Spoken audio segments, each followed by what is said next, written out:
Recently, BlasticHeart posted this artwork on her Tumblr, a before and after of Delivery Guy's descent into madness. Hello everyone, Chaos back with another Broken Colors theory. I was thinking about uploading day 2 of My Dear Hatchet Man, but since BlasticHeart posted this on her Tumblr, I decided to go ahead and upload a theory video instead. This was a theory video I've had planned ever since she posted a sketch of this artwork on her Patreon. In this video, I will be talking about Delivery Guy's trauma and how it affects how he interacts with the MC in the main game. Broken Colors is a visual novel game that is intended for an 18+ audience and contains triggering subject matter that may be unsettling for some viewers. If you are easily triggered or if you are not 18 and older, please click off this video. So I just looked on the Itch.io website to take a screenshot of the trigger warnings to show it in this video. It is stated that because of Itch.io's changes, they might post a safe for work version for the remaining chapters of Broken Colors. But it is still an 18+ game, so if you are under that age, you cannot interact with this game or the fandom for your safety and for the creators and everyone else's safety. So, yeah. Now, with that out of the way, let's get into the theory. If you look in Delivery Guy's folder on BlasticHeart's toy house, it is stated that he is not actually a person, but rather a living puppet created for the sole purpose of transporting an entity from place to place, as she cannot move around freely because of a symbol that her life source is attached to that cannot be in direct sunlight. This entity's name is Helen, and Delivery Guy refers to her as his mother. Another thing we do know is that Delivery Guy cannot die. I mean, he could, but then Helen can just make another one. It's not easy as she can only make one at a time.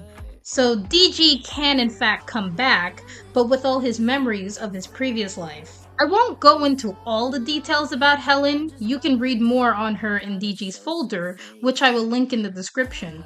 You can also look on BlasticHeart's Tumblr for more information, which I will also link in the description.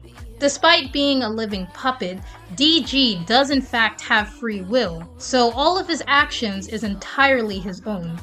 We also know that DG works as a delivery guy and delivers packages to people, hence the name he gave himself. But during the night, he's the mysterious serial killer that was mentioned in the main game. Delivery Guy possesses a sadistic side. He loves causing pain to others and enjoys torturing people, sometimes with his best friend Damon, aka Stalker. But he wasn't like that at first. It's also stated that Helen did give Delivery Guy her violent side, so she would have some form of protection. But he started to get more violent after he and Helen moved into the city the game takes place in. It's implied that he was mistreated by others within the town. The town is described to have a high crime rate.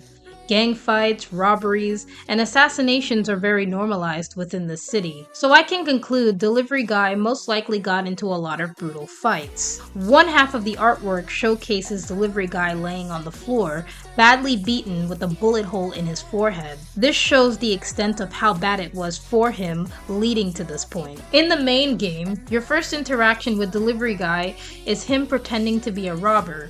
Depending on the choices you get, he'll pull out a gun. Once you think he's about to shoot and kill the player, it turns out it was a joke gun.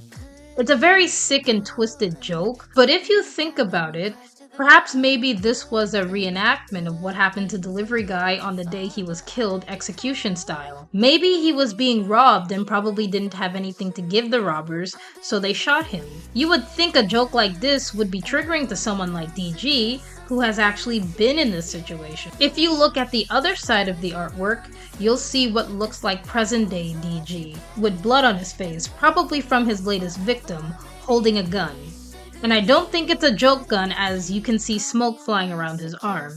He's standing there with a big maniacal smile on his face. This demonstrates that at some point he's grown numb to the violence, considering he himself commits these brutal acts such as torturing and dismemberment. He understands that if he was going to survive, he needed to be the very thing that has hurt him time and time again. Looking back at his interaction with the player, he also loves telling other dark jokes such as delivering a severed head to an ex, or telling the player he's thinking of all the horrible things that could be happening to them. You'll begin to understand that these jokes are references to things he has done to people during the night. In a weird way, he's giving himself away without actually giving himself away, since the player has no idea what he's capable of. I also feel the reason DG does these things as a coping mechanism for him. In conclusion, it seems DG has found a way to continue living with it. Killing people is not just his way of survival, but also a way of coping with the traumas of his environment, by putting other people through the same traumas. I want to clarify that not all people who have been through some form of trauma use killing as a coping mechanism. Delivery Guy is a fictional character at the end of the day, and is not meant to be a representation of anyone in real life. He's in a dark romance visual novel game after all. But that's all for this theory. I hope you guys enjoyed it. I've noticed that I'm the only person who makes theory videos on this game,